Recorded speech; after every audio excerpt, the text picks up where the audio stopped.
welcome to my channel. My name is Graham. I've been thinking the past couple of days about, I'm in college and I have a lot of free time outside of class. And I've been thinking about the best way to sort of to pursue my sort of creative interests. And so I guess since 7th grade, about like roughly 9 years now, I've been completely indoctrinated in art and design, and I've just grown a really strong passion for it over, I guess, nearly a decade now. And I really wanted to make a place where I could talk about it and share my knowledge and my interest for the stuff that I've collected, the stuff that I spend time reading about. I want to be very upfront and say that, not everything is going to be like commoditization and, look at what I bought. I really care deeply about the things that I am buying, and like the craftsmanship behind items and sort of the stories that everything has. And sometimes that is super elaborate and the item's expensive, and other times it's just sentimental to me. But what's most important about this channel is that it's a representation of who I am as a person. And I wanted a way to do that without, starting like an archive Instagram page. I wanted to be able to share the stuff that I own, talk about it, and even beyond that, potentially talk about art exhibitions that I visit. I'm a student of art history, and so I also really do care about art. This is more broad than just buying clothes, essentially. Inside the fashion world, I've kind of been everywhere. I really enjoy currently Japanese Americana. I have cared about that for the past few years. I've gotten really into it.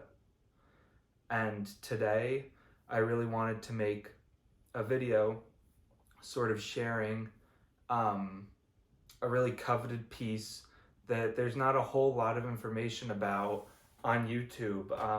I was considering buying this for a while, and I really wanted to learn more about it, but there's a very good article by the Bandana Almanac, and I've definitely taken information from that, and I'm gonna say it in this video, so you can read that too if you'd like. But in terms of visual content, I really wanted to make something because no one has this necessarily on YouTube, I guess, in at least English-speaking format. There might be something in Japanese. I do not speak Japanese, but I've been unable to find any videos. There are some other good creators out there who have made videos on their their version of this product, but what I'll be talking about today is actually the Kapital Century Denim number 123, which is the triple indigo dyed variant. And so very quickly, I've seen mud dyed variants on YouTube. I've seen, I think, number 5s on YouTube before, but never the triple indigo dye, which is like probably the grail of just about any denim collector. Obviously, the patchwork Kapital jeans are very sought after, but in terms of quality of the actual denim process, this is probably just about the nicest denim you can get besides a Boro, sort of like Boro patchwork style pant, such as the Kapital Louis Vuitton shorts that exist from when Kim Jones was at Louis Vuitton. Only a few people seem to know that existed, but Kim Jones brought in the Hirata family to execute Boro patchwork on Louis Vuitton pieces, and they made a pair of shorts that are like a crazy grail. They're $4,000, but those are exceptional. Those are a grail. I have these, and so I'll be talking about these. Back to the scheduled program. So the full product name is the number 123 5P Monkey Cisco, which is the cut Century Denim jeans. These are actually not selvage. If you look at the inside, you can see right there, they're not selvage. The setup's a little bit of a work in progress. It is the first video after all, but they're not selvage. It's sanforized denim. The denim is button fly, and I'll just close that. It's a cinched back with this nice buckle back on it, which really sort of ties into the idea of Kapital's original identity as, you know, you think of the Osaka 5, which Kapital is not a part of, but they really sought to recreate denim in the way that Levi's were made in basically like the 60s and earlier than that, like all the way back to the 1800s, and like the Abraham Lincoln version of Levi's. But the buckle back is a call to that because a lot of old denim used to have this, and obviously if you go to Aeropostale, you're not going to get buckle back denim. Adding on to that, there are brass rivets throughout the jeans.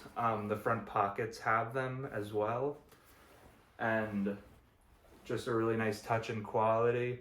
I haven't really fiddled with this at all, but it's just sort of like visual iconography that references, like, you know, Kapital is a really fun company that does a bunch of stuff, and it's sort of like, I would say it's like psychedelic Americana almost, in terms of like the way they experiment with different washes and, you know, knits and stuff like that. They take Japanese Americana staples, but they sort of add a fun twist onto it. But I would say that this is definitely a formal Kapital piece. It's something that really just seeks quality and isn't too loud. And there's definitely a place for the stuff that's loud. I love that just as much. But looking at it, we actually have an off-centered belt loop here. And just quickly, a note about the fit. I'm typically a 34, really a 33, but 34 is what I buy. Just throw a belt on, happy days. I did, if you can see the pocket in here, it says 36. I had to go up a size. I think that's just a good rule of thumb with Kapital denim, but I could be wrong. Moving onwards, let's talk about the actual details that make this denim so coveted. So, Century Denim, every version of it, has what you can see as these lines on it. As you can see, you're gonna be like, Graham, what is that, if you don't happen to know? Or if you have watched a bunch of the other reviews out there, you know, it's sashiko stitching. And so that's a sort of traditional Japanese, I guess needlework, you would say, a sewing technique that's done by hand. And essentially that's done on this denim to make it more strengthened, durable, whatever you'd want to call it.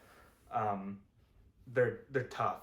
It feels probably quality-wise like a pair of like double knees or something like that. They do not feel like jeans. They feel thick. They definitely take some breaking in. They're sort of like, my friend described them as cheese grater pants when he first got them because of the way that they felt.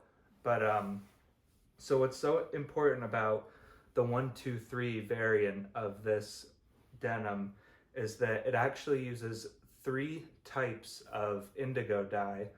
And so the first being American indigo, the second being Japanese indigo, and the third being natural indigo.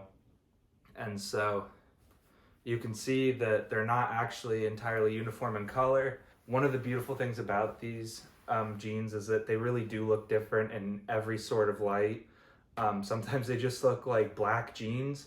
Other times you literally see 3, 4 different colors even going on, the 3 different dyes, and then the white coming through the dyes as well, at that core of the thread.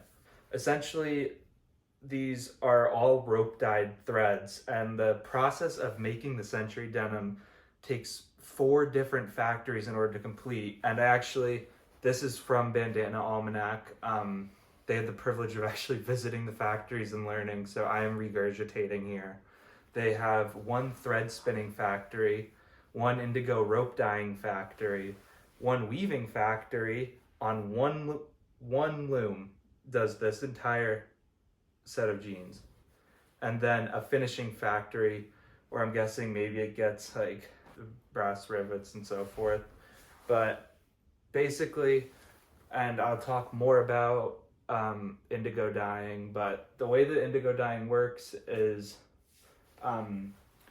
you dye something, probably like a white thread, with indigo, and it'll dye to whatever the color is of that indigo. And at first it's a super heavy dye. As you can see on these jeans, I've owned them about 3 months at this point, and they're starting to honeycomb on the back finally. And you can see, not in this light, but there's a wallet print starting to form.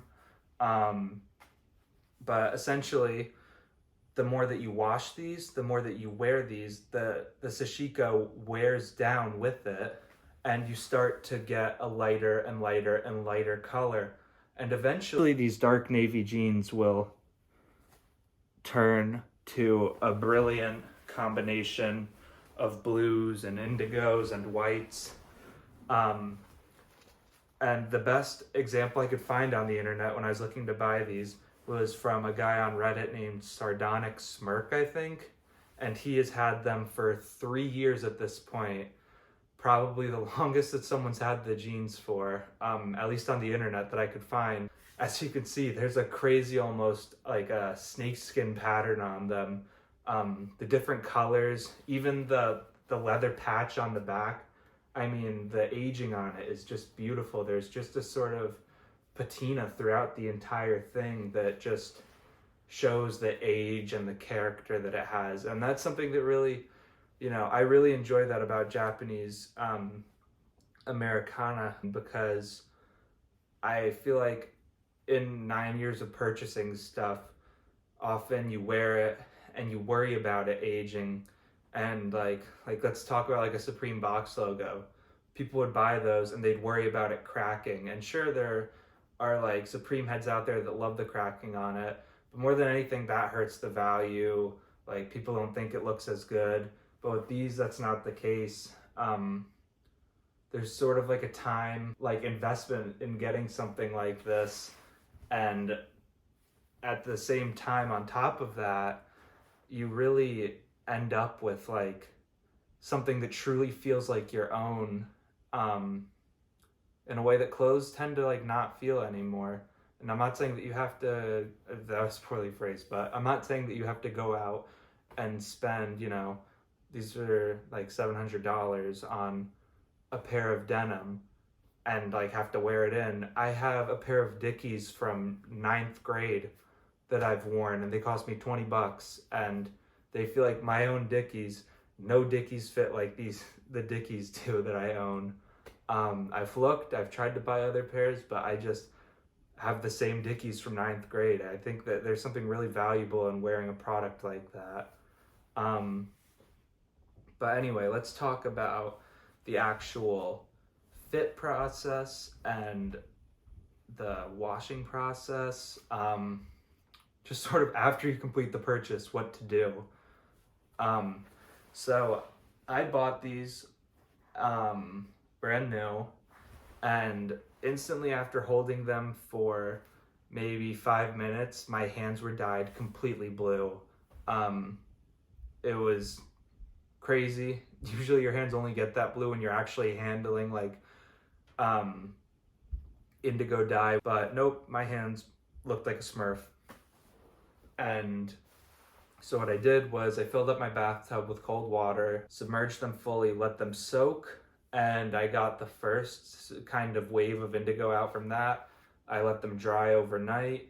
The next night I put them in the tub again for 10 minutes, got it all out, squeezed it out, hang dried them, and then I started to wear them. You have to really make a commitment to potentially damaging clothing. With these, you gotta throw on like some whatever you're comfortable with getting damaged, because they will bleed. More than anything, the bottoms bleed like crazy onto your footwear, and at the top, it's very indigo rich and saturated, and it's 3 months later, it still bleeds just a bit, especially from the legs.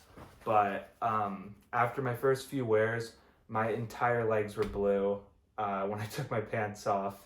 And it does wash out really easily off your body, but your clothes are a little different.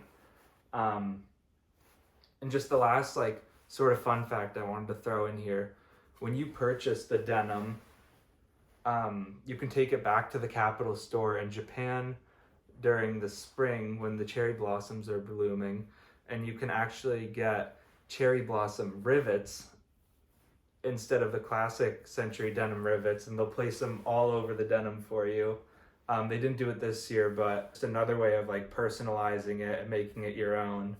But quickly, I'll just talk about, you know, some of the stuff that I wear with my Century Denim on the note of it damaging things. I've only washed my jeans twice, the 2 initial soaks. Since then I haven't. I really want to start to see more fading and distressing throughout before I give them another soak. I understand that just the more times you wash it, it'll lighten, but I don't want to risk it shrinking because they fit perfectly right now. I don't cuff them or anything. In terms of what I wear with it, now I could wear, you know, this is a vintage Keith Haring shirt. I could wear this with it if I really wanted to, because the denim doesn't bleed anymore. But when I first got into it, I was wearing old Uniqlo white t-shirts that I was okay with getting damaged. I would say that I've worn this a lot with it, which is a Kapital Naragi, also using denim. You can see, I think it's the 3-tone silhouette maybe is what it's called, but there's a bunch of paneling throughout it. I was lucky enough to purchase this when I lived in Japan for a month. That looks great with the Century Denim, and I find that it doesn't really bleed onto it. It didn't in the past bleed onto it. I don't love throwing like the same brand on, like a bunch of the same brand's pieces, but in this case it works out really well, and it's that whole idea of aging, etc., that works out well. The next thing that I think is a pretty unique thing I own, this was also from when I was in Japan, but I got to iZone dye myself, and I made a t-shirt, as you can see here, not anything crazy in terms of the blank. I actually can't even read what the blank is, but it's not like a beefy tee blank or something. Just a nice indigo dyed shirt. But I like to layer this under the Naragi with the denim, and that's a great outfit, I think, personally. And you know, you don't have to worry about your indigo denim bleeding onto your indigo t-shirt. It's like a whole cult, I guess. I don't know. It's a lot of indigo, I know. And then in terms of footwear, I have this trusty pair of Yucatens, which is a boot that's made in America. And the brand itself actually sells more in Japan, but they're inspired by, you know, like bean boots, Maine hiking boots. I believe this is like the main guide pair with actually the lug sole on it, which is pretty unique. Usually they just have like more of like I don't know what the name for it would be, but it sort of looks like a Clark Wallaby almost, or even like the bottom of a Visvim Virgil. But nice lug sole, perfect for the winter. And you can even see on these, if I bring them up close, there's definitely like some indigo staining. I don't think it's showing up too great here, but that's one example. And then the next shoe, which is a recent pickup, are the Tom Sachs general purpose shoes in brown. Even you can see I've completely dirtied the back of them. You can see that's indigo staining right there. And at the front of it, there's indigo staining right there. But my objective with these is to wear them into the ground. So that's okay. Just two shoes I could throw on with them. And I think that, you know, now that I'm seeing that they really don't stain anymore, except for the legs still somehow, I'll probably start to incorporate more of the stuff I own into what I wear with the denim. But I really feel like even though it's super subdued, the denim itself is quite a statement piece, and I'm so fortunate to own them. I remember finding out about Kapital in 2019, so I wasn't that early to it. I don't want to claim like that, you know, I'm a trendsetter or like a pioneer, but my friend showed me the brand when I was in Japan, and it really started a relationship with it, just interest. And somehow we're in 2023 and there's still not a whole lot about it.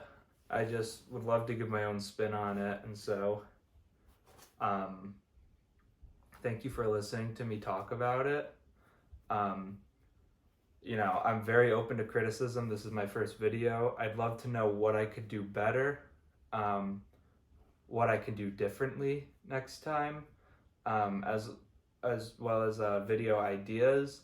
I have some ideas about other Kapital products, Visvim products I own, just other Japanese brands. But on top of that, I have a pretty extensive collection, I would say, of other things. I've been a sneakerhead for a long time. I'm not just like a menswear guy. So let me know what you'd be interested in. But thank you so much for watching my video. If you haven't already, I'd really appreciate the like and subscribe. My Instagram is in the description below, and it's also somewhere on my channel page. Reach out to me there if you have any questions. I'm so happy to answer anything. Thank you so much for watching.